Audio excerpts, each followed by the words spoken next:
সকল প্রশংসা মহান আল্লাহ তাআলার জন্য, যিনি এই বিশ্বজাহানের মালিক। জাকারিয়া আলাইহিসসালাম ছিলেন মহান আল্লাহ তাআলার একজন সম্মানিত নবী। পবিত্র কোরআনে মহান আল্লাহ তাআলা যে ২৫ জন নবীর ব্যাপারে আলোচনা করেছেন, জাকারিয়া আলাইহিসসালাম তাদের মধ্যে অন্যতম। জাকারিয়া আলাইহিসসালাম ছিলেন এমন একজন নবী যিনি সর্বদা মহান আল্লাহ তাআলার উপর ভরসা করতেন এবং ধৈর্য ধারণ করতেন। জাকারিয়া আলাইহিসসালাম জীবনভর মহান আল্লাহ তাআলার দরবারে একটি সন্তানের জন্য ফরিয়াদ করেছেন। জাকারিয়া আলাইহিসসালাম মহান আল্লাহ তাআলার দরবারে এমন একজন সন্তান চাইতেন যে সন্তান মহান আল্লাহ তাআলার দ্বীনকে সমুন্নত করবে। তবে জাকারিয়া আলাইহিসসালাম এবং তার স্ত্রী বৃদ্ধ বয়সে উপনীত হয়েছিলেন। এই কারণে বাহ্যিক দৃষ্টিতে জাকারিয়া আলাইহিসসালামের স্ত্রীর পক্ষে সন্তান ধারণ করা সম্ভব ছিল না। এরপরেও জাকারিয়া আলাইহিসসালাম হতাশ হন নাই। তিনি মহান আল্লাহ তাআলার দরবারে ফরিয়াদ করে বলেছিলেন, হে আমার রব, আমি বৃদ্ধ বয়সে উপনীত হয়েছি, আপনি আমাকে কখনো নিরাশ করেন নাই। জাকারিয়া আলাইহিসসালামের এই ফরিয়াদ মহান আল্লাহ তাআলা কবুল করেছিলেন এবং জাকারিয়া আলাইহিসসালামকে একটি পুত্র সন্তানের সুসংবাদ দিয়েছিলেন। জাকারিয়া আলাইহিসসালামের এই পুত্রের নাম ছিল ইয়াহিয়া আলাইহিসসালাম। নবী ইয়াহিয়া আলাইহিসসালাম ছিলেন মহান আল্লাহ তাআলার একজন বিশেষ অনুগ্রহপ্রাপ্ত বান্দা। মহান আল্লাহ তাআলা তাকে অসামান্য জ্ঞান এবং প্রজ্ঞা দান করেছিলেন। ইয়াহিয়া আলাইহিসসালাম যখন যুবক বয়সে উপনীত হয়েছিলেন, তখন তিনি মানুষকে তাওহীদের দাওয়াত দিতেন। জালেম শাসকের বিরুদ্ধে সত্য বলতে তিনি ভয় পেতেন না। এই দুইজন নবীর ব্যাপারে মহান আল্লাহ তাআলা পবিত্র কোরআনে বলেছেন, জাকারিয়া, ইয়াহিয়া, ঈসা এবং ইলিয়াস তাদের প্রত্যেকেই সৎকর্মশীলদের অন্তর্ভুক্ত ছিল। সূরা আনআম আয়াত ৮৫। মূল কাহিনী শুরু করার আগে ভিডিওটি লাইক করে চ্যানেলটি সাবস্ক্রাইব করুন। এই ভিডিও সম্পর্কে আপনার যে কোনো মতামত কমেন্ট করে জানাতে ভুলবেন না। চলুন শুরু করা যাক।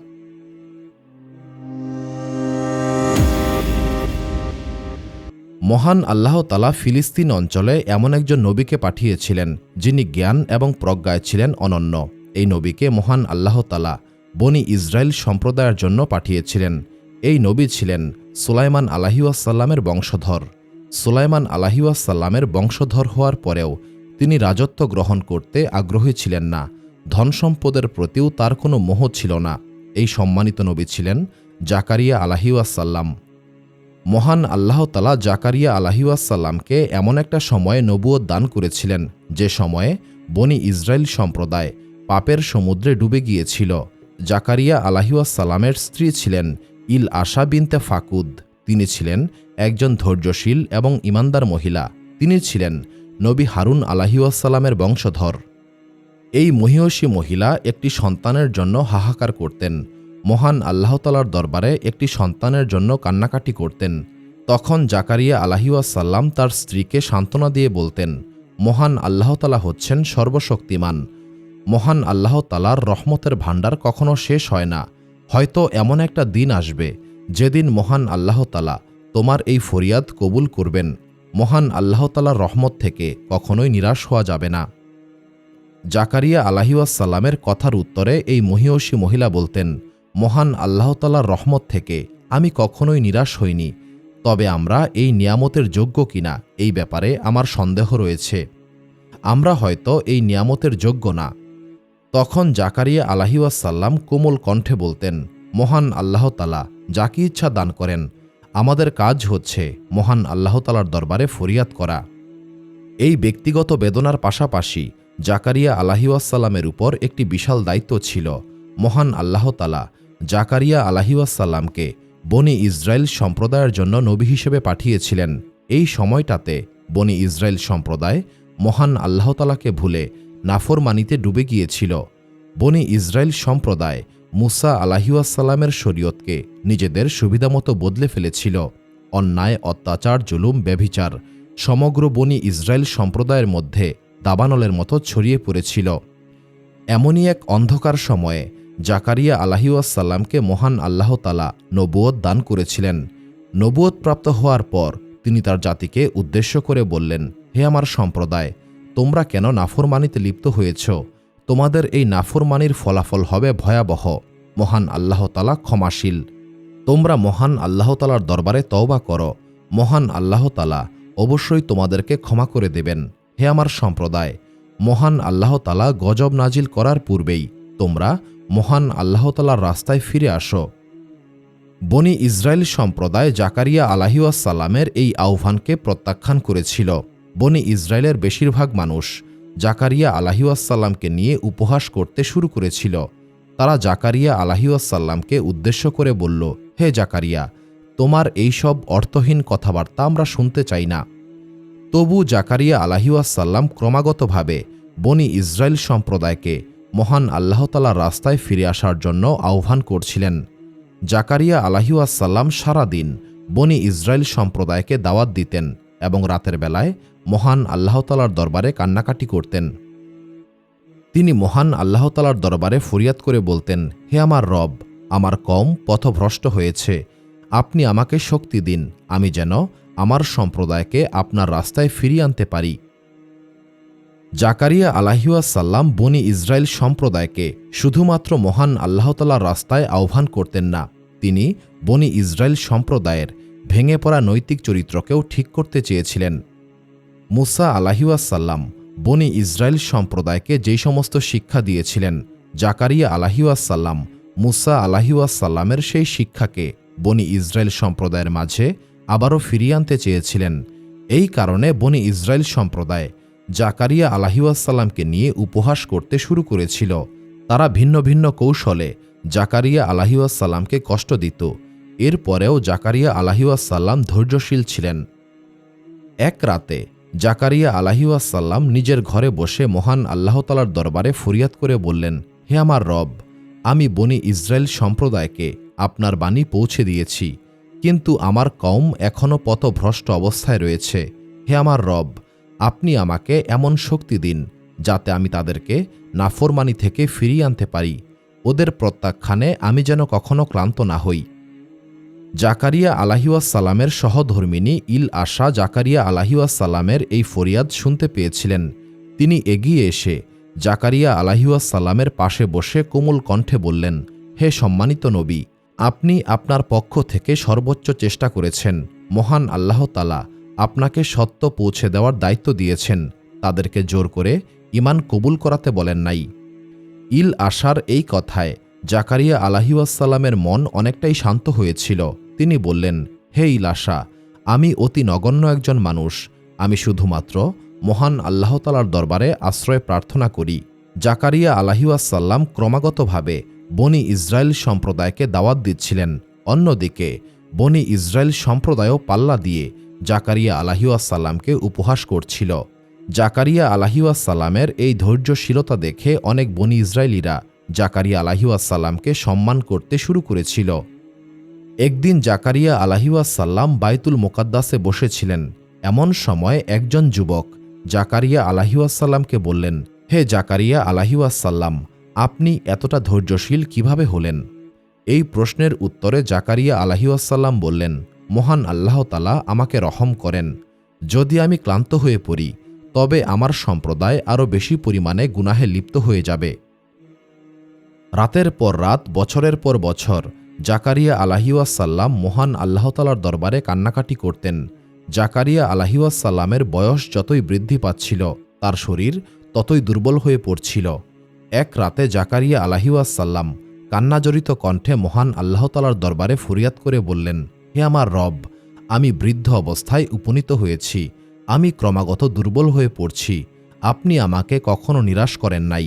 হে আমার রব, আপনি আমাকে এমন একজন সন্তান দান করুন যে আপনার দিনকে সমুন্নত করবে। জাকারিয়া আলাইহিসসালামের এই ফরিয়াদ শুনে ইল আশাও কান্নাকাটি করছিলেন। তিনি কান্নাজড়িত কণ্ঠে বললেন, হে সম্মানিত নবী, আমরা দুইজনেই বৃদ্ধ বয়সে উপনীত হয়েছি, আমাদের সন্তান কিভাবে হবে? জাকারিয়া আলাইহিসসালাম ইল আশার হাত ধরে কোমল কণ্ঠে বললেন, মহান আল্লাহ তাআলা হচ্ছেন সর্বশক্তিমান, তিনি যাকে ইচ্ছা দান করেন। মহান আল্লাহ তাআলা চাইলে অসম্ভবকেও সম্ভব করতে পারেন। জাকারিয়া আলাইহিসসালাম এইভাবে বছরের পর বছর মহান আল্লাহ তাআলার দরবারে ফরিয়াদ করছিলেন। অন্যদিকে বনি ইসরায়েল সম্প্রদায়ের ক্রমাগত প্রত্যাখ্যান, উপহাস এবং অপমান তাকে সহ্য করতে হচ্ছিল। তবুও তিনি মহান আল্লাহ তাআলার রহমত থেকে নিরাশ হন নাই। তিনি রাতের পর রাত মহান আল্লাহ তাআলার দরবারে ফরিয়াদ করতেন। এই ব্যাপারে পবিত্র কোরআনে মহান আল্লাহ তাআলা বলেছেন, জাকারিয়া, ইয়াহিয়া, ঈসা এবং ইলিয়াস সৎকর্মশীল ব্যক্তিদের অন্তর্ভুক্ত ছিলেন। সূরা আনআম আয়াত ৮৫। এই সময়টাতে ফিলিস্তিন অঞ্চলে জাকারিয়া আলাইহিসসালাম এবং ইল আশা ছাড়াও আরও একটি দম্পতি বসবাস করত। তারাও মহান আল্লাহ তাআলার দরবারে একটি সন্তানের জন্য ফরিয়াদ করছিল। এই দম্পতি ছিল হান্না এবং তার স্বামী ইমরান। হান্না প্রতি রাতে মহান আল্লাহ তাআলার দরবারে ফরিয়াদ করে বলতেন, হে আমার রব, আপনি যদি আমাকে একটি সন্তান দান করেন তবে আমি সেই সন্তানকে বাইতুল মুকাদ্দাসে দান করে দেব।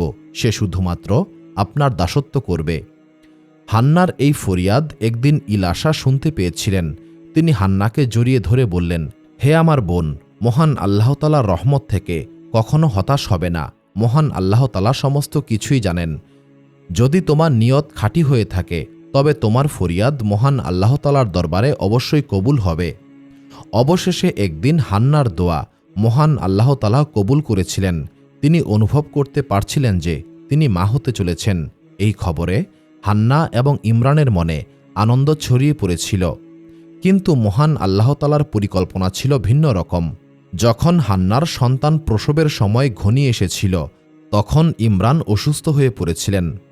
অসুস্থ ইমরানের পাশে বসে কান্নাজড়িত কণ্ঠে হান্না বললেন, আপনাকে ছাড়া আমার এই জীবন কিভাবে চলবে আমি জানি না, তবে মহান আল্লাহ তাআলার দরবারে আমি যে মানত করেছি তা আমি পরিপূর্ণ করব। আমাদের সন্তান হবে মহান আল্লাহ তাআলার অনুগত বান্দা।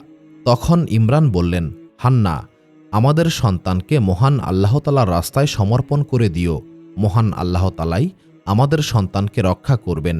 এই পর্যন্ত বলে ইমরান শেষ নিঃশ্বাস ত্যাগ করেছিলেন। কিছুদিনের মধ্যেই হান্না এক অপূর্ব সুন্দরী কন্যা সন্তান প্রসব করেছিলেন। হান্না তখন তার সন্তানকে দেখে বললেন, তুমি মহান আল্লাহ তাআলার পক্ষ থেকে অনেক বড় একটি নিয়ামত। হে আমার কন্যা, তোমার নাম হবে মরিয়ম, অর্থাৎ মহান আল্লাহ তাআলার বান্দি। নিশ্চয়ই তুমি একদিন পবিত্র এবং মহান একজন নারী হবে। ইমরান মারা যাওয়ার পর মরিয়মকে লালন পালন করা হান্নার পক্ষে খুবই কঠিন হয়ে গিয়েছিল। এই কারণে হান্না মহান আল্লাহ তাআলার কাছে করা সে মানত পূরণ করার সিদ্ধান্ত নিয়েছিলেন। তিনি মরিয়মকে বাইতুল মুকাদ্দাসে দিয়ে দেবেন। কিন্তু তৎকালীন সময়ে একটি কন্যা শিশুকে বাইতুল মুকাদ্দাসে উৎসর্গ করা সাধারণ কোনো ব্যাপার ছিল না। এই বিষয়টা নিয়ে অনেকেই সমালোচনা করছিল। হান্নার একজন আত্মীয় উদ্বিগ্ন হয়ে বললেন, হে হান্না, তোমার কন্যা এখনও অনেক ছোট, সে কিভাবে বাইতুল মুকাদ্দাসের খিদমত করবে? তখন হান্না বললেন, মহান আল্লাহ তাআলাই আমার কন্যাকে রক্ষা করবেন। এরপর হান্না চলে গেলেন তার বোন ইলাশার স্বামী জাকারিয়া আলাইহিসসালামের কাছে। তিনি জাকারিয়া আলাইহিসসালামকে বললেন, হে সম্মানিত নবী, আপনি আমার কন্যা মরিয়মকে দেখাশোনা করুন। আপনি তাকে নিজের সন্তানের মতোই দেখাশোনা করুন। আমি মহান আল্লাহ তাআলার দরবারে যে প্রতিশ্রুতি দিয়েছিলাম, আমাকে সেই প্রতিশ্রুতি পূরণ করতে সাহায্য করুন। নবী জাকারিয়া আলাইহিসসালাম তখন হান্নার কোলে ঘুমন্ত মরিয়ম আলাইহিসসালামকে দেখলেন। শিশু মরিয়মের মুখ থেকে শান্তি এবং নূর উদ্ভাসিত হচ্ছিল। জাকারিয়া আলাইহিসসালাম তখন শান্ত কণ্ঠে বললেন, হে আমার বোন, আমি মরিয়মকে নিজের সন্তানের মতোই দেখাশোনা করব। সে মহান আল্লাহ তাআলার আমানত। এইভাবে মরিয়ম আলাইহিসসালাম জাকারিয়া আলাইহিসসালামের তত্ত্বাবধানে বড় হচ্ছিলেন। যখন মরিয়ম আলাইহিসসালাম একটু বড় হলেন তখন জাকারিয়া আলাইহিসসালাম মরিয়মের জন্য বাইতুল মুকাদ্দাসে একটি বিশেষ কক্ষ নির্মাণ করেছিলেন। এই ঘরকে মেহরাব বলা হতো। সেখানেই মরিয়ম আলাইহিসসালাম দিনের বেশিরভাগ সময় অতিবাহিত করতেন, ইবাদত করতেন এবং জিকিরে মশগুল হতেন। জাকারিয়া আলাইহিসসালাম এই মেহরাবের চাবি মরিয়ম আলাইহিসসালামকে দিয়ে বললেন, হে মরিয়ম, এই ঘর তোমার। মহান আল্লাহ তাআলার নৈকট্য অর্জনের চেষ্টা করবে, সর্বদা মহান আল্লাহ তাআলার অনুগত বান্দি হয়ে থাকবে। তখন মরিয়ম আলাইহিসসালাম বললেন, হে সম্মানিত নবী, আমি আপনার আদেশ মেনে চলব। আপনি আমার জন্য দোয়া করুন, আমি যেন মহান আল্লাহ তাআলার নৈকট্য অর্জন করতে পারি। মহান আল্লাহ তাআলার প্রতি মরিয়ম আলাইহিসসালামের আনুগত্য এবং ইবাদতের একাগ্রতা দেখে বাইতুল মুকাদ্দাসের মানুষ অবাক হয়ে গিয়েছিল। এই কারণে তারা মরিয়ম আলাইহিসসালামকে সম্মান করতে লাগল। একদিন জাকারিয়া আলাইহিসসালাম মরিয়ম আলাইহিসসালামের মেহরাবে গিয়ে দেখলেন সেখানে অনেক তাজা ফলমূল রয়েছে। সবচেয়ে আশ্চর্যের বিষয় হচ্ছে শীতকালীন ফল গ্রীষ্মকালে এবং গ্রীষ্মকালীন ফল শীতকালে রয়েছে। তখন জাকারিয়া আলাইহিসসালাম অবাক হয়ে বললেন, হে মরিয়ম, এইসব ফল কোথায় পেয়েছ? মরিয়ম আলাইহিসসালাম বললেন, এইগুলি মহান আল্লাহ তাআলার পক্ষ থেকে উপহার। মহান আল্লাহ তাআলা যাকে ইচ্ছা রিজিক দান করেন। তখন জাকারিয়া আলাইহিসসালাম বুঝতে পেরেছিলেন মরিয়ম আলাইহিসসালাম মহান আল্লাহ তাআলার খুব প্রিয় একজন বান্দি। এই দৃশ্য দেখার পরেই জাকারিয়া আলাইহিসসালামের মনে একটি সন্তানের আশা আরও তীব্র আকার ধারণ করেছিল। তিনি মহান আল্লাহ তাআলার দরবারে ফরিয়াদ করতে লাগলেন। মরিয়ম আলাইহিসসালামের এই উত্তর জাকারিয়া আলাইহিসসালামের হৃদয়কে গভীরভাবে নাড়া দিয়েছিল। সেই রাতে জাকারিয়া আলাইহিসসালাম মহান আল্লাহ তাআলার দরবারে সেজদায় পড়ে রইলেন। তিনি কান্নাজড়িত কণ্ঠে ফরিয়াদ করে বললেন, হে আমার রব, নিশ্চয়ই আমার অস্থিসমূহ দুর্বল হয়ে পড়েছে এবং আমার চুলে পাক ধরেছে। হে আমার রব, আমি আপনার দরবার থেকে নিরাশ হইনি। আপনি আমাকে এমন একজন পুত্র সন্তান দান করুন যে আমার উত্তরাধিকারী হবে, ইয়াকুব পরিবারের উত্তরাধিকারী হবে, এবং তাকে এমন করে দিন যাতে আপনি তার উপর সন্তুষ্ট থাকেন। সূরা মরিয়ম আয়াত 4-6। এই ফরিয়াদ করতে করতে জাকারিয়া আলাইহিসসালাম কান্নায় ভেঙে পড়েছিলেন। তিনি বুঝতে পেরেছিলেন বাহ্যিক দৃষ্টিতে তিনি হয়তো সন্তান লাভ করতে পারবেন না, তবে মহান আল্লাহ তাআলার জন্য কোনো কিছুই অসম্ভব নয়। জাকারিয়া আলাইহিসসালাম কান্নাজড়িত কণ্ঠে মহান আল্লাহ তাআলার দরবারে ফরিয়াদ করে আরও বললেন, হে আমার রব, আপনি আমাকে একজন নেক সন্তান দান করুন। নিশ্চয়ই আপনি দোয়া শোনেন। সূরা আল ইমরান আয়াত 38। পরের দিন সকালে ইলাশা জাকারিয়া আলাইহিসসালামকে বললেন, হে সম্মানিত নবী, আপনি কি এখনও মহান আল্লাহ তাআলার দরবারে একটি সন্তানের জন্য ফরিয়াদ করছেন? জাকারিয়া আলাইহিসসালাম তখন আত্মবিশ্বাসী কণ্ঠে বললেন, আমি জানি আমার রব সর্বশক্তিমান। হে ইলাশা, কখনো নিরাশ হবে না। মহান আল্লাহ তাআলার পরিকল্পনা আমরা জানি না। যদি তিনি আমাকে সন্তান না দেন তবে সেটা হবে মহান আল্লাহ তাআলার উত্তম পরিকল্পনা, আর যদি তিনি আমাকে একটি সন্তান দেন সেটাও হবে মহান আল্লাহ তাআলার উত্তম পরিকল্পনা। ইলাশা তখন একটি মলিন হাসি দিয়ে বললেন, হে সম্মানিত নবী, মহান আল্লাহ তাআলার সিদ্ধান্ত যেটাই হোক, আমরা অবশ্যই সেই সিদ্ধান্ত খুশি মনেই গ্রহণ করব। দিনের পর দিন, মাসের পর মাস অতিবাহিত হতে লাগল। জাকারিয়া আলাইহিসসালাম হাল না ছেড়ে একাগ্র চিত্তে মহান আল্লাহ তাআলার দরবারে ফরিয়াদ করতে লাগলেন। এক রাতে জাকারিয়া আলাইহিসসালাম মহান আল্লাহ তাআলার দরবারে ফরিয়াদ করছিলেন। এমন সময় জাকারিয়া আলাইহিসসালামের ঘর নূরের আলোতে উদ্ভাসিত হয়েছিল। জাকারিয়া আলাইহিসসালাম দেখলেন তার সামনে জিব্রাইল আলাইহিসসালাম দাঁড়িয়ে আছেন। জিব্রাইল আলাইহিসসালাম কোমল কণ্ঠে বললেন, হে সম্মানিত নবী, মহান আল্লাহ তাআলা আপনাকে একটি পুত্র সন্তানের সুসংবাদ দিয়েছেন। সেই পুত্রের নাম হবে ইয়াহিয়া আলাইহিসসালাম। এটা এমন এক নাম যে নাম মহান আল্লাহ তাআলা আগে কাউকে কখনো দেন নাই। সূরা মরিয়ম আয়াত 7। জিব্রাইল আলাইহিসসালামের এই কথায় জাকারিয়া আলাইহিসসালাম চুপ করে রইলেন। আনন্দ এবং অবিশ্বাসের এক অদ্ভুত অনুভূতি জাকারিয়া আলাইহিসসালামের মনকে গ্রাস করে ফেলল। তিনি কাঁপা কাঁপা কণ্ঠে বললেন, হে আমার রব, আমার কিভাবে সন্তান হবে? আমার স্ত্রী বন্ধ্যা, আমিও বৃদ্ধ বয়সে উপনীত হয়েছি। সূরা মরিয়ম আয়াত 8। জিব্রাইল আলাইহিসসালাম বললেন, হে সম্মানিত নবী, আপনার রব বলেছেন, এটা আমার জন্য খুবই সহজ। আমি তোমাকে আগেই সৃষ্টি করেছিলাম যখন তোমার কোনো অস্তিত্বই ছিল না। সূরা মরিয়ম আয়াত 9।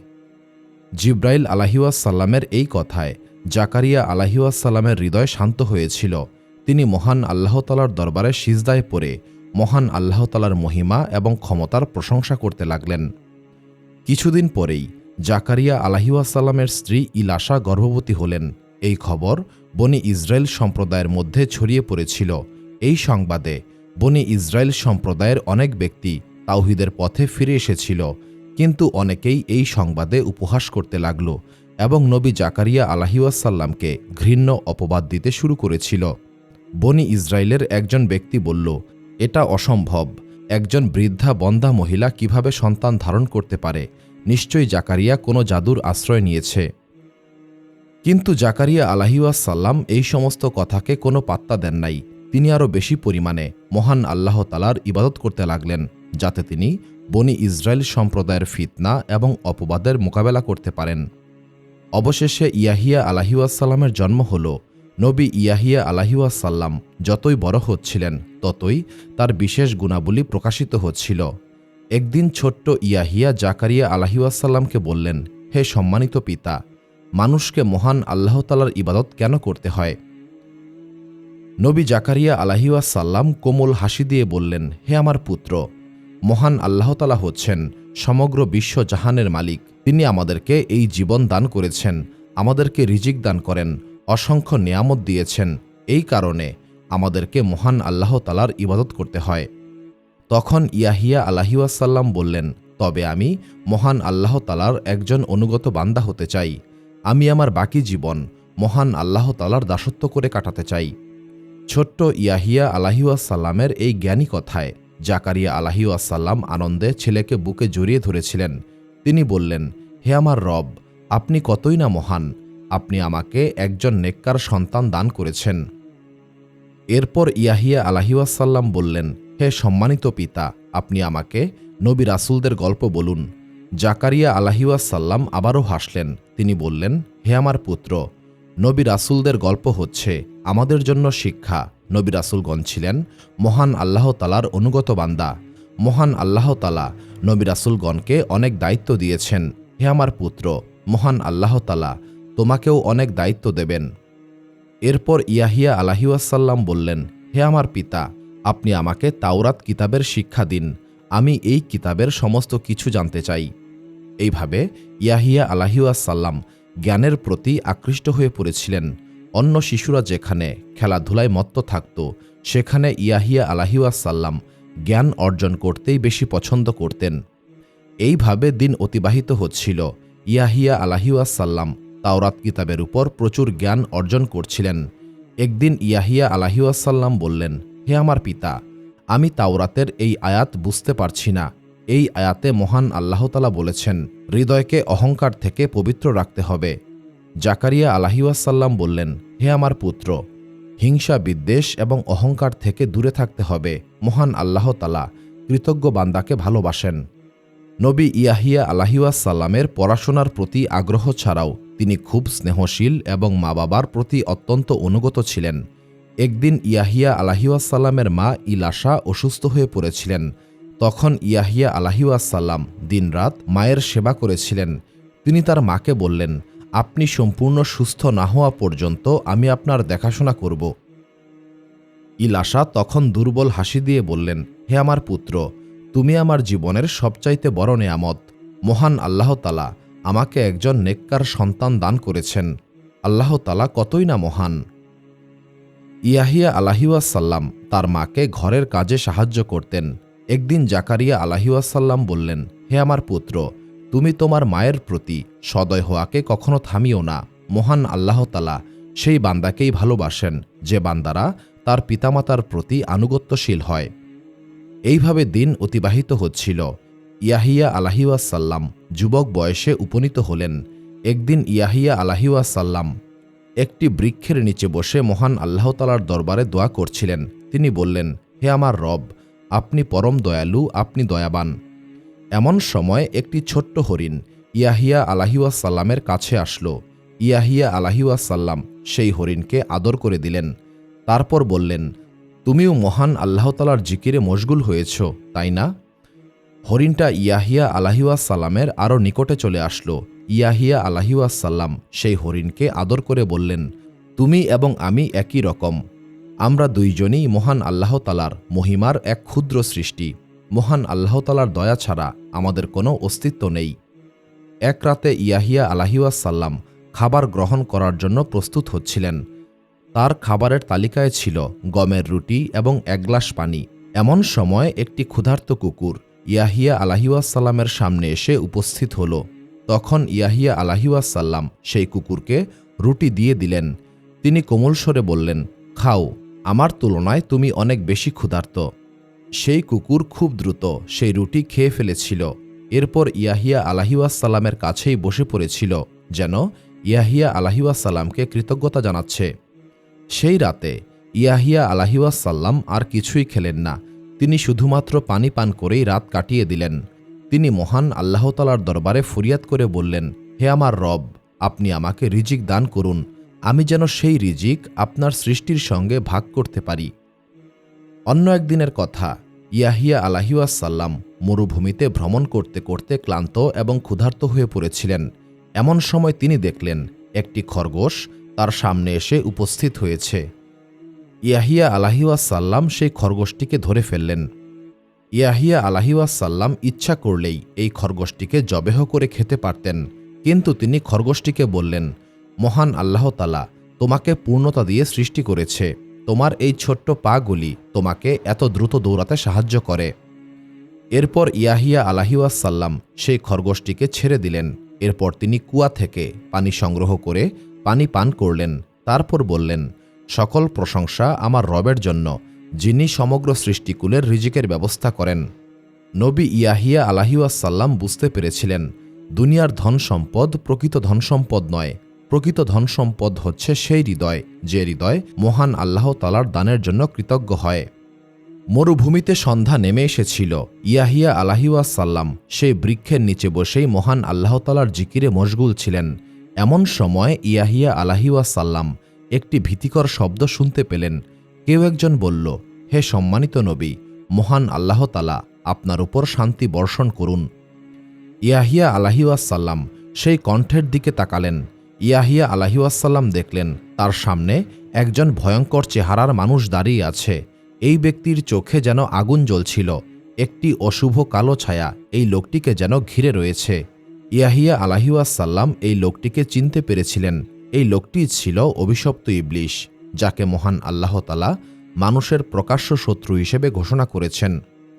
ইয়াহিয়া আলাইহিসসালাম তখন কঠোর কণ্ঠে বললেন, হে অভিশপ্ত শয়তান, তোমার এখানে আসার পেছনের উদ্দেশ্য কি?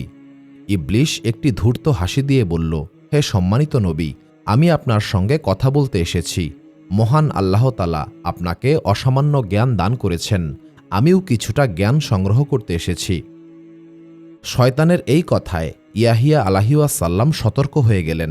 তিনি বললেন, আমি তোমার প্রতারণা থেকে মহান আল্লাহ তাআলার দরবারে আশ্রয় প্রার্থনা করছি।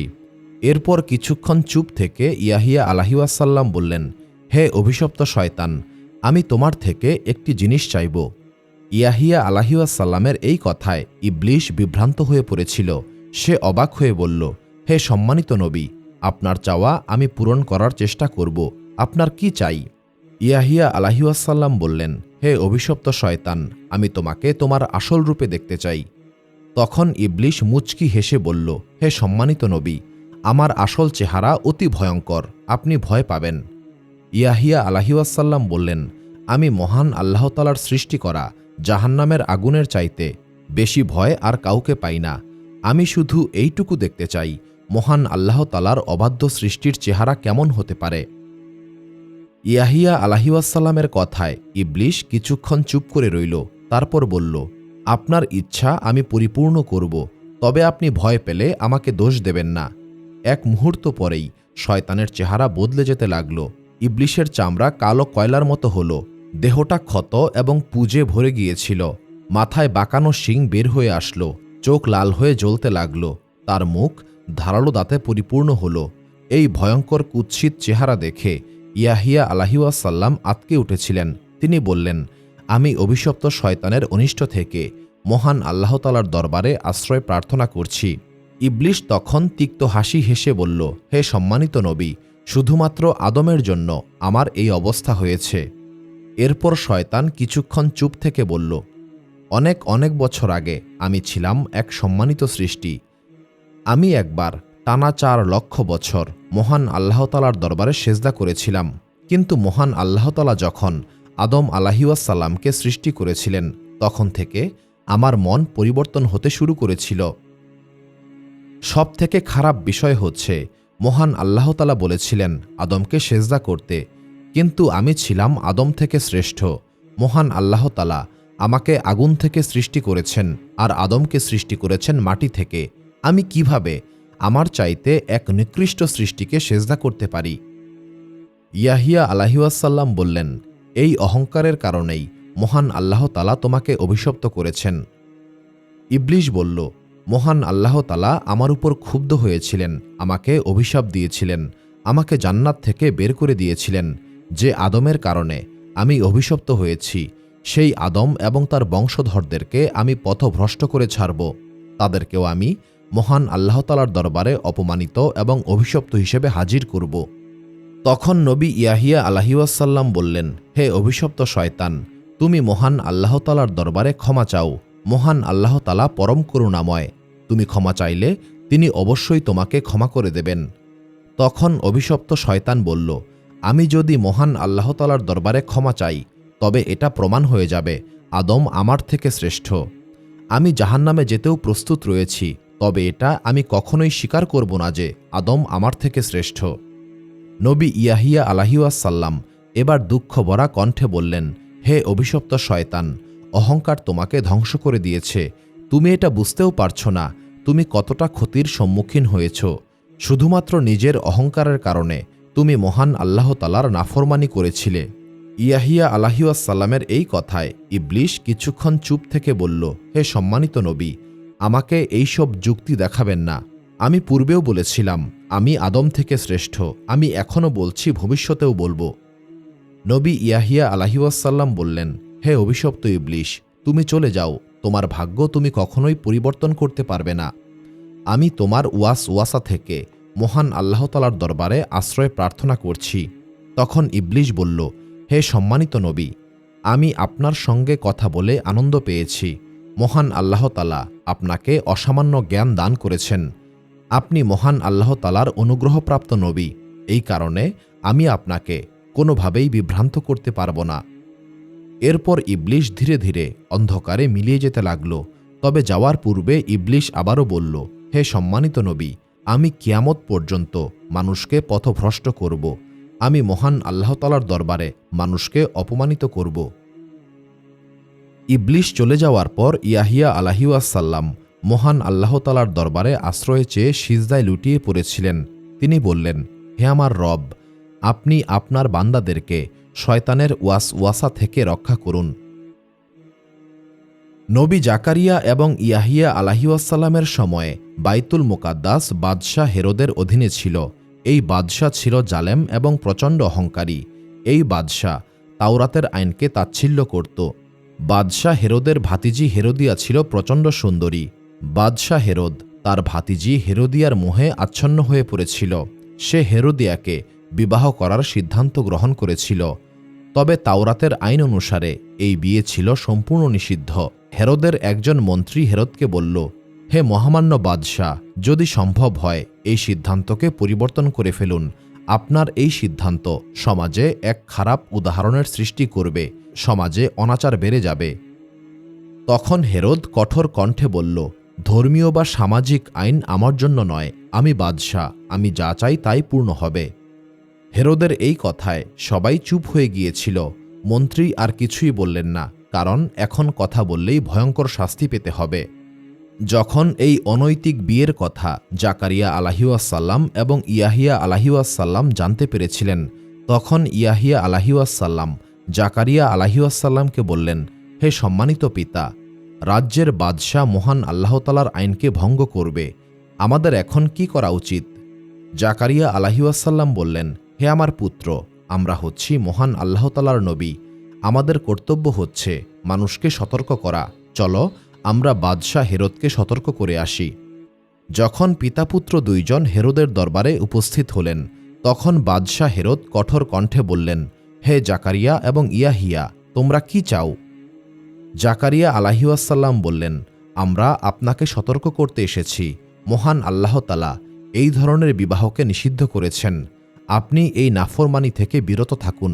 মহান আল্লাহ তাআলা আপনাকে বাদশাহী দান করেছেন।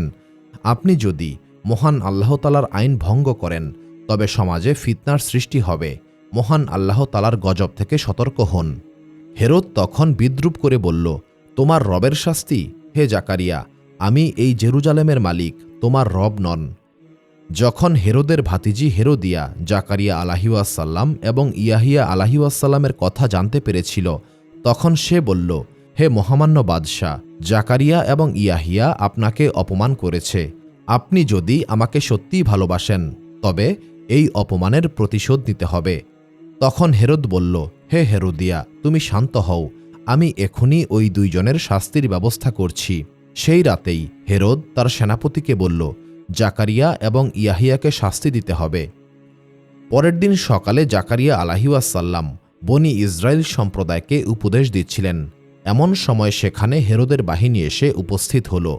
একজন সৈন্য বলল, হে সম্মানিত নবী, আমরা আপনাকে বন্দী করতে এসেছি, আপনি আত্মসমর্পণ করুন।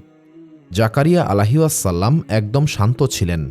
তিনি সামান্যতম ভয় পেলেন না। তিনি বললেন, আমি মহান আল্লাহ তাআলার সামান্য একজন বান্দা। যদি মহান আল্লাহ তাআলার বাণী প্রচার করার জন্য আমাকে গ্রেফতার করতে চাও, তবে আমি বাধা দেব না। মহান আল্লাহ তাআলাই আমার রক্ষক। জাকারিয়া আলাইহিসসালামকে গ্রেফতার করার পর ইয়াহিয়া আলাইহিসসালামকেও গ্রেফতার করা হয়েছিল। ইবনে কাসিরের কাসাসুল আম্বিয়া কিতাবে বলা হয়েছে, জাকারিয়া আলাইহিসসালাম পালিয়ে যাওয়ার সময় একটি গাছের কোটরে আশ্রয় নিয়েছিলেন। মহান আল্লাহ তাআলার ইচ্ছায় গাছ ভেতর থেকে খুলে গিয়েছিল এবং জাকারিয়া আলাইহিসসালাম সেই গাছের ভেতরেই আশ্রয় নিয়েছিলেন। কিন্তু অভিশপ্ত শয়তান জাকারিয়া আলাইহিসসালামের কাপড়ের একটি অংশকে টেনে বাহিরে নিয়ে এসেছিল। যখন হেরোদের সৈন্যরা জাকারিয়া আলাইহিসসালামকে খুঁজে বেড়াচ্ছিল, তখন শয়তান হেরোদের বাহিনীকে বলল, জাকারিয়া এই বৃক্ষের ভেতরেই লুকিয়ে আছে। এরপর হেরোদের বাহিনী সেই বৃক্ষটিকে ঘিরে ফেলেছিল এবং করাত দিয়ে সেই বৃক্ষকে কেটে ফেলার সিদ্ধান্ত নিয়েছিল। যখন জাকারিয়া আলাইহিসসালাম বুঝতে পেরেছিলেন তার মৃত্যু ঘনিয়ে এসেছে, তখন তিনি জিকিরে মশগুল হয়ে গেলেন। হেরোদের সৈন্যরা করাত দিয়ে সেই বৃক্ষকে কেটে ফেলে জাকারিয়া আলাইহিসসালামকে শহীদ করেছিল। জাকারিয়া আলাইহিসসালামের এই কাহিনী বহুল প্রচলিত। তবে মারেফুল কোরআন কিতাবে বলা হয়েছে, জাকারিয়া আলাইহিসসালাম একই রকম দেখতে পাশাপাশি দুইটি গাছের মধ্যে একটির মধ্যে লুকিয়েছিলেন। ফলে হেরোদের বাহিনী বিভ্রান্ত হয়ে পড়েছিল। যখন তারা করাত দিয়ে গাছ কাটতে লাগল, তখন সেই গাছ থেকে লাল তরল বেরিয়ে এসেছিল। ফলে হেরোদের বাহিনী মনে করেছিল জাকারিয়া আলাইহিসসালাম সেই গাছের মধ্যেই রয়েছেন। কিন্তু প্রকৃতপক্ষে জাকারিয়া আলাইহিসসালাম অন্য গাছে আশ্রয় নিয়েছিলেন। তবে এই কাহিনী নিয়েও আলেমগণের মধ্যে মত পার্থক্য রয়েছে। ওয়াহাব ইবনে মুনাব্বিহ রাহিমাতুল্লাহর মতে, গাছের কোটরে আশ্রয় নিয়ে নিহত হয়েছিলেন ইশাইয়া নামক একজন নবী। এই ইশাইয়াকে মহান আল্লাহ তাআলা জাকারিয়া আলাইহিসসালামের বহু বছর পূর্বে বনি ইসরায়েল সম্প্রদায়ের জন্য পাঠিয়েছিলেন। আল বিদায়া ওয়ান নিহায়া কিতাবে বলা হয়েছে, জাকারিয়া আলাইহিসসালাম স্বাভাবিকভাবেই মৃত্যুবরণ করেছিলেন। এই কিতাবে বলা হয়েছে, হেরোদের সেনাবাহিনী গোপনে জাকারিয়া আলাইহিসসালামকে ছেড়ে দিয়েছিলেন। এরপর জাকারিয়া আলাইহিসসালাম ফিলিস্তিন ছেড়ে চলে গিয়েছিলেন। এরপর জাকারিয়া আলাইহিসসালামের স্বাভাবিক মৃত্যু হয়েছিল। জাকারিয়া আলাইহিসসালামের মৃত্যু কিভাবে হয়েছিল সেটা একমাত্র মহান আল্লাহ তাআলাই ভালো জানেন। তবে জাকারিয়া আলাইহিসসালাম ছিলেন সকল মানুষের জন্য আদর্শ। পবিত্র কোরআনে মহান আল্লাহ তাআলা বলেছেন, আর যে সংগ্রাম করে সে নিজের জন্যই সংগ্রাম করে। নিশ্চয়ই মহান আল্লাহ তাআলা সৃষ্টি জগতের মুখাপেক্ষী নন। সূরা আল আনকাবুত আয়াত 6। জাকারিয়া আলাইহিসসালামের মৃত্যু নিয়ে আলেমগণের মধ্যে মত পার্থক্য থাকলেও মূল বক্তব্য কিন্তু একই। জাকারিয়া আলাইহিসসালাম তার নিজের জীবন মহান আল্লাহ তাআলার দ্বীনের জন্য উৎসর্গ করেছিলেন। অন্যদিকে নবী ইয়াহিয়া আলাইহিসসালাম বাদশাহ হেরোদের কারাগারে নির্ধারিত শাস্তির মুখোমুখি হয়েছিলেন। তিনি বাদশাহ হেরোদকে বলেছিলেন, হেরোদ, তোমার এই নাফরমানি একদিন মহান আল্লাহ তাআলার দরবারে সাক্ষী দেবে। এই দুনিয়া ক্ষণস্থায়ী নয়, কিন্তু পরকাল ক্ষণস্থায়ী। মহান আল্লাহ তাআলা সকল ক্ষমতার মালিক। নবী ইয়াহিয়া আলাইহিসসালামের এই কথায় হেরোদ প্রচণ্ড ক্ষুব্ধ হয়ে চিৎকার করে বলল, এখনই ইয়াহিয়ার গর্দান উড়িয়ে দাও। হেরোদের এই আদেশে ইয়াহিয়া আলাইহিসসালামের মস্তক বিচ্ছিন্ন করা হয়েছিল। যখন রাজকন্যা হেরোদিয়া ইয়াহিয়া আলাইহিসসালামের মৃত্যুর সংবাদ পেয়েছিল, তখন সে উল্লাস করছিল। সে আনন্দিত কণ্ঠে বলল, আমি ইয়াহিয়ার মস্তক দেখতে চাই। কিন্তু ইয়াহিয়া আলাইহিসসালামের মৃত্যুর পর মহান আল্লাহ তাআলা ভয়াবহ গজব নাজিল করেছিলেন। প্রথমে এই এলাকায় ভয়ঙ্কর ঝড়ের সৃষ্টি হয়েছিল। এরপর আকাশ থেকে আগুনের গোলা এসে সেই রাজপ্রাসাদকে ধ্বংস করে দিয়েছিল।